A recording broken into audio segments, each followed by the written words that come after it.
August 6, 1945. Foreign Minister Shigenori Togo sat in his office in Tokyo, reviewing intelligence reports that had arrived throughout the morning. A single explosive device had devastated Hiroshima, a weapon of unprecedented power that defied conventional understanding.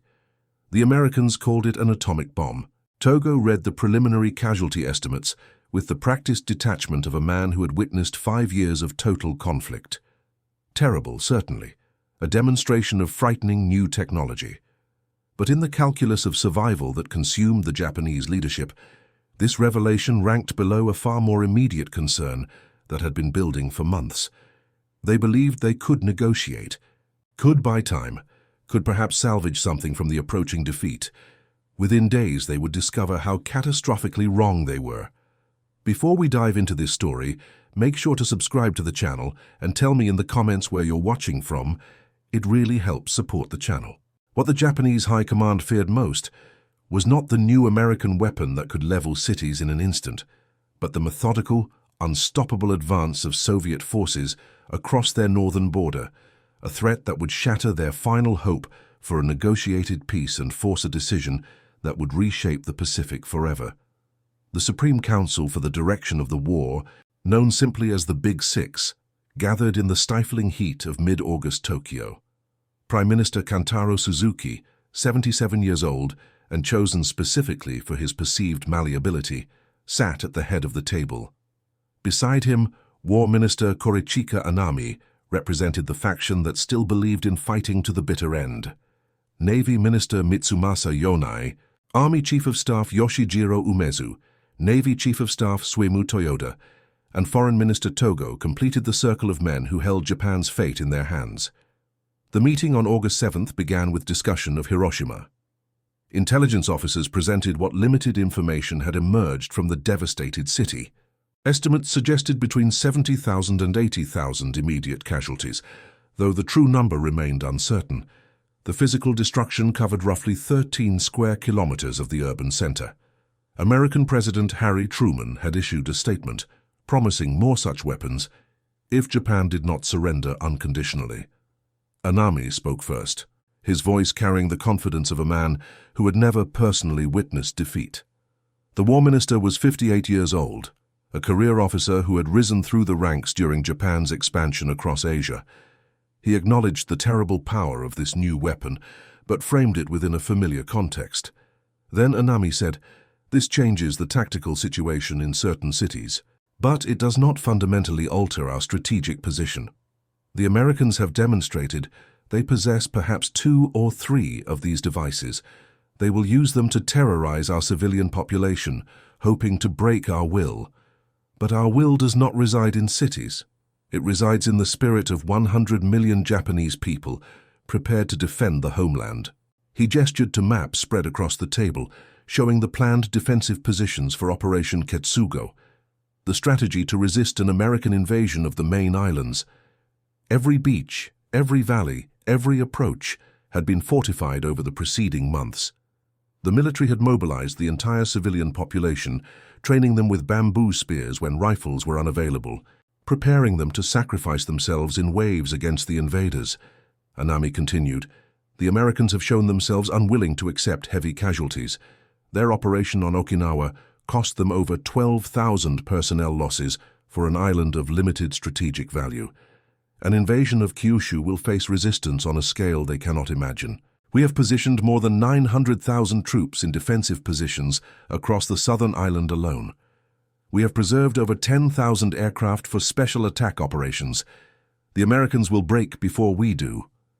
This was the core belief that had sustained Japanese resistance even as their strategic position collapsed throughout 1944 and into 1945. The military leadership had concluded that if they could inflict sufficient casualties on American forces during the initial invasion, they could negotiate a conditional surrender that would preserve the imperial system and perhaps allow them to retain some of their territorial conquests. The atomic bomb in this calculation was simply another weapon, more efficient than conventional explosives, but not fundamentally different in its strategic implications. Foreign Minister Togo represented a different faction, one that recognized the war was lost and sought to minimize further destruction. He was 62 years old, a diplomat who had opposed the conflict from the beginning and had worked desperately to find an exit that the military would accept. His voice carried frustration, born of months of fruitless argument. Then Togo said, "With respect, War Minister, you speak of breaking the American will, but we must also consider our own position realistically. Our merchant fleet has been reduced to approximately 15% of its 1941 strength. Our cities burn under continuous bombing. Our people starve while we ask them to prepare for a final battle we cannot win. This new weapon accelerates a process already underway." But even as he spoke, Togo knew his argument lacked the force to overcome military resistance. The atomic bomb, for all its terrible power, had not fundamentally changed the internal political dynamics that paralyzed Japanese decision-making. The military could absorb this new development into their existing framework. They could argue that sacrifice in defense of the homeland remained preferable to the shame of unconditional surrender. What truly terrified Togo, what kept him awake reviewing diplomatic cables and intelligence summaries, was a different threat entirely. For months he had watched the Soviet Union's position toward Japan evolve with growing dread. The Neutrality Pact signed in 1941 had provided Japan's northern flank with crucial security, allowing them to focus their forces southward. That pact was set to expire in April 1946, but the Soviets had notified Japan in April 1945 that they would not renew it. This notification did not immediately trigger conflict. International law provided for a full year before the pact's actual termination, but Togo recognized the diplomatic signal for what it represented. The Soviets were positioning themselves for intervention, and when that intervention came, it would destroy Japan's last hope for a negotiated settlement. The Japanese strategy, such as it remained, depended entirely on Soviet mediation. The leadership had convinced themselves that the Soviet Union, despite being allied with the Americans and British, might broker a peace that allowed Japan to avoid complete subjugation. This belief rested on several assumptions that seemed logical to men desperate for any alternative to unconditional surrender. First, they believed the Soviets and Americans would inevitably come into conflict over the post-war order. Stalin had his own territorial ambitions, his own vision for Asia's future. Surely he would prefer a weakened but intact Japan as a buffer against American influence, rather than allowing the United States complete control over the Pacific. Second, they believed they had something to offer in these negotiations. Japan still occupied significant territory across Asia. They controlled resources, strategic positions, populations that could be leveraged in diplomatic bargaining. If they could survive long enough, if they could demonstrate sufficient resolve, surely reasonable terms could be found. Third, and perhaps most desperately, they believed because they had no other option that offered any hope at all. Unconditional surrender meant accepting complete foreign occupation, the dismantling of their military, quite possibly the end of the imperial system that formed the foundation of their national identity. Better to fight and die than accept such terms, unless the Soviets offered a third path. Togo had pursued this diplomatic fantasy throughout the summer, despite mounting evidence of its futility. He had authorized approaches to Soviet officials seeking their willingness to mediate. He had drafted proposals outlining potential terms. He had interpreted ambiguous responses as encouraging signals when a clear-eyed reading would have revealed only contempt and calculation. The morning of August 9th began with intelligence reports filtering into Tokyo from Manchuria. The information arrived in fragments, contradictory and incomplete, but the essential fact emerged with terrible clarity by mid-morning. The Soviet Union had declared conflict against Japan shortly after midnight. Soviet forces had crossed the border into Manchuria in overwhelming strength. The scale of the operation became apparent as more reports arrived throughout the morning. 1.5 million Soviet troops were advancing across multiple axes. 5,000 armored vehicles were pushing south. 3,900 aircraft provided support. The forces were organized into three fronts: the Transbaikal under Marshal Rodion Malinovsky, the First Far Eastern under Marshal Kirill Meretskov, and the Second Far Eastern under General Maxim Porkayev. The Japanese Kwantung Army, once the pride of the imperial military and the force that had conquered Manchuria in the 1930s, now existed largely as a hollow shell. The best units had been withdrawn to defend the home islands. What remained numbered approximately 700,000 troops on paper, but many were recent conscripts with minimal training. Equipment was obsolete, supplies were inadequate. The defensive positions that had seemed formidable against Chinese resistance were utterly inadequate against modern Soviet forces. Within hours, Soviet armored columns had penetrated deep into Japanese defensive zones. The 6th Guards Tank Army, commanded by General Andrei Kravchenko, advanced more than 150 kilometers in the first day, a rate of penetration that shattered any hope of establishing a coherent defensive line. The speed of the advance reflected not just Soviet military capability, but the fundamental mismatch in force quality and readiness. Lieutenant General Otozo Yamada commanded the Kwantung Army from his headquarters in Changchun.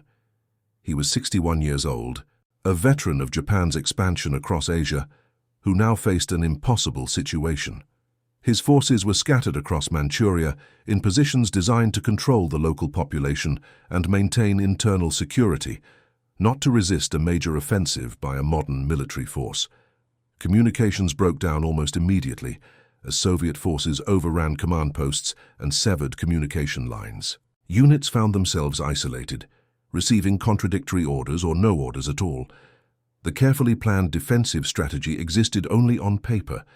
Reality was chaos, confusion, and the grinding advance of forces they could not hope to stop. Colonel Takeo Yamazaki led the 26th Regiment of the 7th Division, positioned in the central Manchurian plains near the city of Harbin. He was 43 years old, a professional soldier who had spent most of his career in Manchuria. His regiment numbered approximately 3,000 personnel, armed primarily with rifles and light machine guns, supported by a handful of obsolete artillery pieces and precisely 0 tanks. On the morning of August 9th, Yamazaki received reports of Soviet forces approaching from the northwest. The reports described massive columns of armor moving faster than he had believed possible. He immediately ordered his regiment into defensive positions along a ridge overlooking the main approach road, the best terrain available in the flat agricultural landscape. The Soviet forces appeared in late afternoon. Yamazaki watched through binoculars as the column approached, and the sight fundamentally altered his understanding of what they faced. He had fought against Chinese forces for years, engagements where Japanese superiority in equipment and training had been decisive. What he saw now bore no resemblance to his previous experience. The lead elements were T-34 medium tanks, dozens of them advancing in formation, their broad tracks churning up dust as they rolled across the fields. Behind them came motorized infantry and American-made trucks, provided through the Lend-Lease program that had sustained Soviet resistance against Germany. Self-propelled artillery moved in the column, ready to deploy and provide immediate fire support. Aircraft circled overhead, though they seemed almost unnecessary, given the ground forces' overwhelming advantage. Yamazaki gave the order to engage as the column came into range. His artillery pieces fired, and he watched 2 of the shells strike a lead tank. The impacts produced bright flashes but no apparent damage. The tank continued forward without slowing. The Soviet column did not even pause to deploy. They simply accelerated, closing the distance while their own artillery began to fire, blanketing the Japanese positions with high explosive shells. The engagement lasted less than an hour. The Soviet tanks overran the ridge, crushing defensive positions under their tracks. Infantry dismounted and cleared the surviving defenders with methodical efficiency. Yamazaki attempted to organize a withdrawal, but the speed of the Soviet advance made orderly retreat impossible. Units fragmented, falling back in small groups, or simply surrendering when surrounded. Yamazaki survived, along with perhaps 800 personnel from his regiment. They retreated south, away from the main Soviet advance, becoming one of thousands of isolated groups wandering through Manchuria as the front collapsed around them. He would eventually be captured on August 15th, days after Japan's formal surrender, still attempting to reach Japanese lines that no longer existed. In Tokyo, the Supreme Council convened again on the afternoon of August 9th to confront the new reality. The news from Manchuria had arrived, fragmentary but catastrophic. More disturbing still, a second atomic bomb had devastated Nagasaki that morning, destroying much of the city and demonstrating that the Americans possessed more than the 2 or 3 weapons the military had assumed. But it was the Soviet intervention that dominated the emergency session. Foreign Minister Togo's carefully constructed diplomatic strategy had collapsed in a single night. The mediator they had counted on had revealed itself as another predator, one arguably more threatening than the Americans because of what Soviet occupation would mean for Japan's future. Togo spoke with barely controlled desperation, outlining what intelligence suggested about Soviet intentions. Stalin wanted Manchuria, wanted Korea, wanted the Northern Islands, wanted everything he could seize before Japan formally capitulated. More terrifying still, Soviet occupation would bring with it a fundamentally different political system. The Americans, for all their faults, would likely preserve the imperial institution in some form. Stalin would not. Soviet control meant revolution, the execution of the imperial family, the dismantling of everything that defined Japanese society. Then Togo said, "We have lost our only hope for mediation. The Soviets have chosen to be conquerors rather than peacemakers. Every day we delay accepting the American terms is a day that allows Soviet forces to advance further south, to occupy more territory, to establish facts on the ground that will shape the post-war settlement. If we do not act immediately, we risk Soviet forces reaching the home islands before American forces arrive."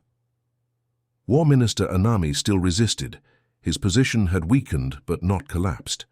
He acknowledged the severity of the situation, but argued for continuing resistance long enough to secure better terms. The plan for defending the homeland remained viable.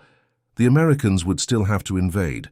Surely they would prefer negotiated surrender to the casualties that invasion would inflict. But his argument now faced a new calculus. Which occupation was preferable, American or Soviet? If fighting continued, would the Soviets reach Japan first? What would that mean for the emperor, for the military leadership, for Japan's fundamental social structure? The debate continued through the afternoon and into the evening. The Big Six remained deadlocked, 3 for accepting the American terms with the single condition that the emperor be preserved, 3 for continuing to fight while seeking better conditions.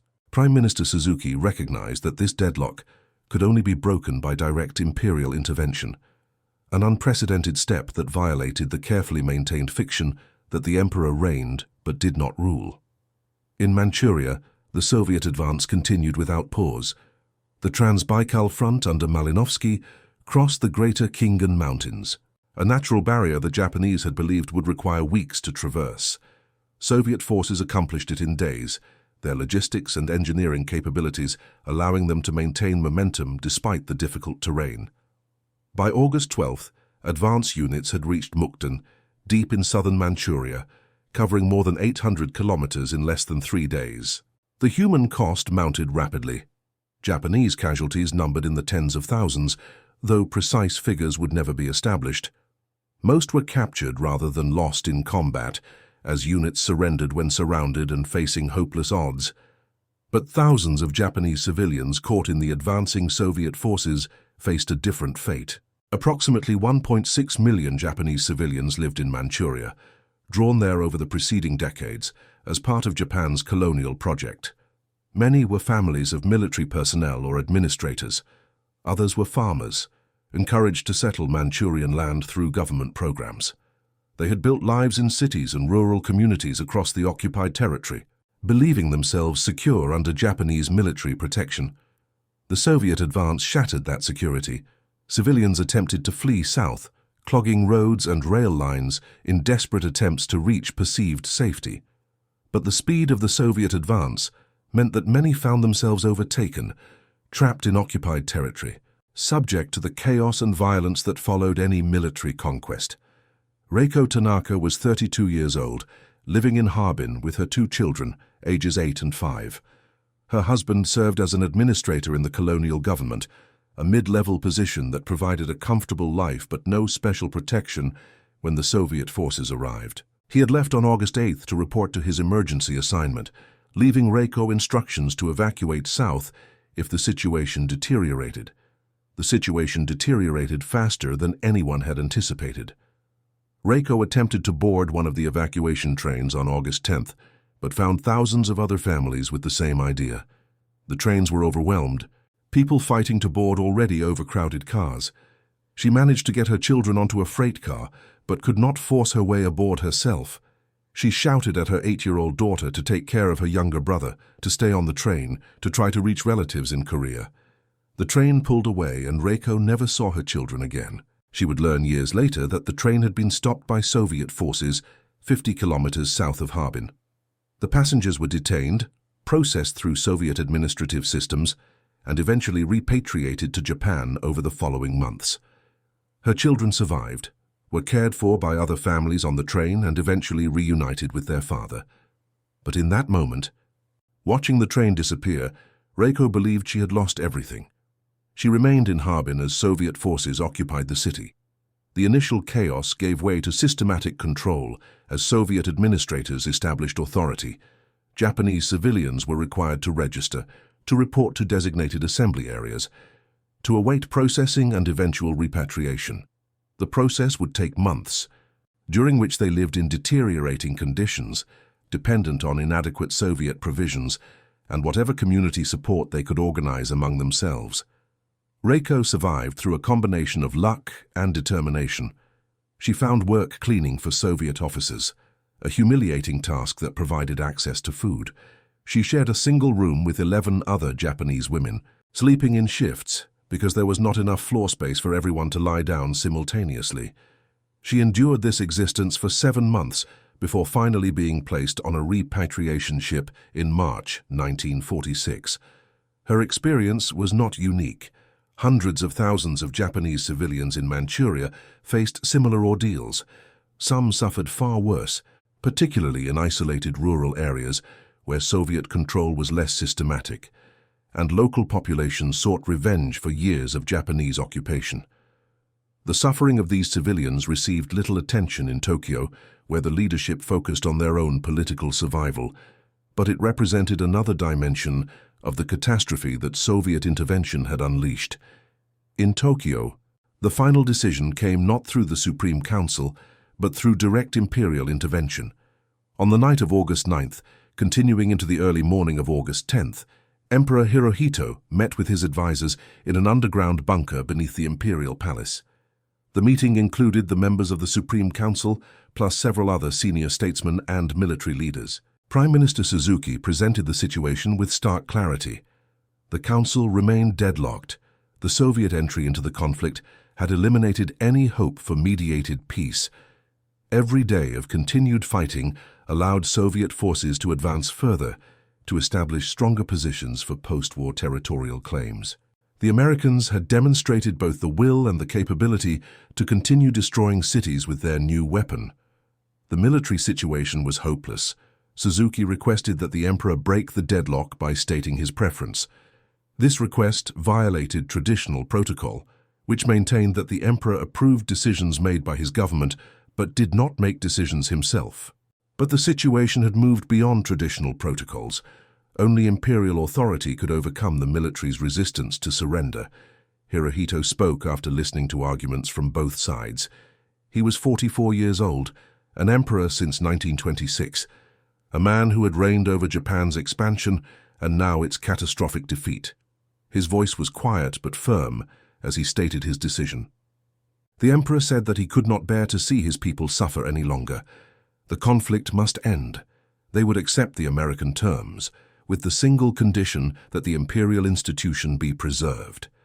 He recognized this decision would be difficult for the military to accept, particularly for those who had sacrificed so much in the conflict, but continuing to fight served no purpose except to increase suffering. The time had come to bear the unbearable. The decision, once made with imperial authority, could not be challenged openly. War Minister Anami accepted it, though he would take his own life on August 15th rather than witness the formal surrender. The other military leaders fell into line, their resistance overcome by the combination of imperial command and the brutal reality of Soviet forces advancing through Manchuria. The formal surrender announcement came on August 15th, when Emperor Hirohito addressed the nation via radio for the first time. His speech, recorded the previous day, used archaic court language that many ordinary Japanese struggled to understand fully. But the essential message came through. The conflict had ended. Japan had accepted defeat. The announcement did not immediately stop all fighting. Soviet forces continued operations in Manchuria and began amphibious assaults on southern Sakhalin and the Kuril Islands, seizing territory that would remain under Soviet control for decades. Some Japanese units, isolated and unable to receive orders, continued resisting for days or even weeks. But the systematic resistance ended, replaced by the complex process of occupation and reconstruction. In the post-war analysis that followed, observers struggled to quantify the relative impact of the atomic bombs versus Soviet intervention in forcing Japan's surrender. The traditional American narrative emphasized the bombs, portraying them as the decisive factor that ended the conflict without the need for a costly invasion. This interpretation served multiple purposes, justifying the weapons use and establishing American technological superiority as the foundation of post-war order. But the Japanese leadership's own statements and behavior told a different story. The Supreme Council had met after Hiroshima and failed to reach a decision to surrender. They had absorbed that terrible blow and continued debating. The Soviet intervention, arriving simultaneously with the Nagasaki bombing, fundamentally altered the strategic calculation in ways that the atomic bombs alone had not. The bombs demonstrated American power, certainly. They proved that continued resistance would bring further destruction. But they did not eliminate the possibility of negotiated surrender through Soviet mediation. They did not threaten the immediate occupation of the home islands. They did not fundamentally challenge the military's belief that they could inflict sufficient casualties on an invading force to secure better terms. The Soviet entry into the conflict destroyed the diplomatic strategy that had sustained Japanese resistance. It raised the prospect of Soviet occupation, with all that implied for Japan's political and social future. It demonstrated that the entire Asian mainland would fall under hostile control, that no buffer zones would remain, that Japan faced complete isolation and subjugation. That created a race against time where every day of continued fighting increased the risk of Soviet forces reaching the home islands before American forces could establish their occupation. Foreign Minister Togo stated it explicitly in his post-war memoirs. The Soviet intervention, he wrote, had dealt the final blow to the Japanese leadership's hope for a negotiated peace. The atomic bombs were terrible weapons that demonstrated American capability, but they were weapons that Japan might have endured, just as they had endured months of conventional bombing that had destroyed more than 60 cities. What they could not endure was the collapse of their diplomatic strategy and the prospect of Soviet occupation. This interpretation does not diminish the horror of the atomic bombs or their impact on the people of Hiroshima and Nagasaki. Those weapons killed between 120,000 and 200,000 people, the vast majority civilians, and introduced a new category of mass destruction that would haunt the post-war world. Their use raised profound moral questions that remain unresolved. But in the specific calculus of Japanese surrender, they were one factor among several, and arguably not the decisive one. The decisive factor was the Soviet intervention that transformed the strategic landscape in ways the atomic bombs did not. The Japanese leadership feared Soviet occupation more than American bombing because they understood what each portended for Japan's future. American occupation, however harsh, would likely preserve the emperor and the fundamental social order. Soviet occupation threatened revolution, the execution of the imperial family, the complete transformation of Japanese society along communist lines. This fear shaped the surrender decision and continued to shape Japanese policy throughout the occupation. The leadership cooperated extensively with American forces, implementing reforms and accepting terms they had previously rejected, precisely because American occupation was preferable to the alternative. The presence of Soviet forces in northern territories, occupying the Kuril Islands and southern Sakhalin, served as a constant reminder of what might have been had the decision been delayed. The Manchurian campaign itself often receives little attention in Western accounts of the conflict's end. overshadowed by the atomic bombs and the surrender ceremony on the battleship Missouri. But it was a massive military operation that reshaped Asia's political geography. Soviet forces occupied Manchuria, northern Korea, southern Sakhalin, and the Kuril Islands. They stripped industrial facilities and shipped them to the Soviet Union as war reparations. They established communist governments in the territories they controlled, setting the stage for the Korean conflict that would erupt 5 years later. The human cost in Manchuria exceeded what most Western sources acknowledge. Japanese military casualties numbered approximately 21,000 personnel lost in combat and approximately 600,000 captured. Civilian casualties were harder to quantify, but certainly numbered in the tens of thousands, with hundreds of thousands more suffering through the chaos of occupation and eventual repatriation. Chinese civilian casualties, caught between Japanese resistance and Soviet advance, added further to the toll. The campaign lasted less than 2 weeks of active operations, but created consequences that would shape Asian politics for generations. The Soviet occupation of northern territories created disputes that remain unresolved.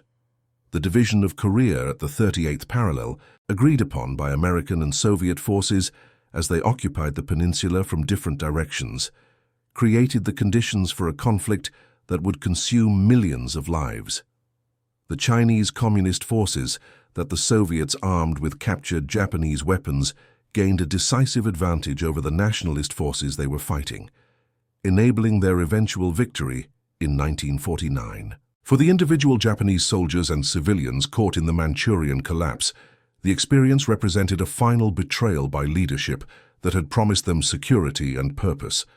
Colonel Yamazaki, captured after the surrender and held in Soviet prison camps for 3 years, returned to Japan in 1948 a broken man. He had lost weight from 160 pounds to 115 pounds. He had watched comrades die from disease and malnutrition in the camps. He had endured interrogations and propaganda sessions designed to convince prisoners of the righteousness of the Soviet cause. He never spoke publicly about his experiences. He found work as an accountant, lived quietly in a small apartment in Osaka, and avoided contact with other veterans. The military that had defined his identity and purpose had collapsed, revealed as hollow and incapable when faced with real opposition. The ideology that had sustained him through years of service in Manchuria had evaporated in the face of Soviet tanks and his own powerlessness. Reiko Tanaka reunited with her children in April 1946, 7 months after she had put them on that evacuation train in Harbin. The reunion should have been joyful, but the months of separation had changed all of them. Her daughter had become quiet and withdrawn, having assumed responsibilities far beyond her years while caring for her younger brother. Her son barely remembered her, having bonded with the family that cared for him on the train and during the months waiting for repatriation in Korea. Her husband had survived, but returned with tuberculosis contracted in the chaos of the surrender. He would die in 1948. She rebuilt a life of sorts, working in a textile factory in Osaka, raising her children in a single room in a boarding house. She never spoke about Manchuria, except in the most general terms. The experience was too painful, too shameful, too representative of a world that had been destroyed. She focused on survival, on providing for her children, on finding whatever small pleasures were available in occupied Japan. The atomic bombs claimed their victims instantly, or through radiation sickness in the following weeks and months. The Soviet intervention claimed victims differently, through the chaos of military collapse, through the suffering of occupation and imprisonment, through the psychological trauma of total defeat. The bombs were a moment of terrible destruction.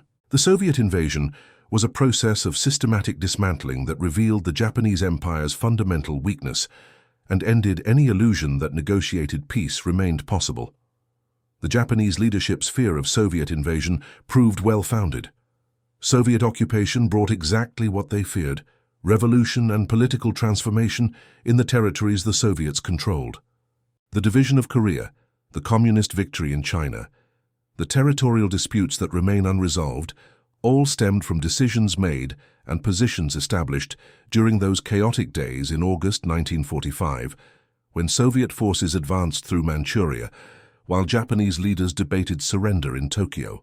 The atomic bombs receive the historical attention because they represent something new and terrible, a technology that changed the nature of potential conflict and created the nuclear age that followed. But for the Japanese leadership making the decision to surrender, the Soviet invasion mattered more because it eliminated their last hope and forced a choice between different forms of defeat. They chose American occupation over Soviet occupation, cooperation over continued resistance, survival over honor. That choice shaped everything that followed: the occupation policies, the reconstruction, the strategic alliance with the United States that defined Japanese foreign policy throughout the Cold War and beyond. The bombs demonstrated power.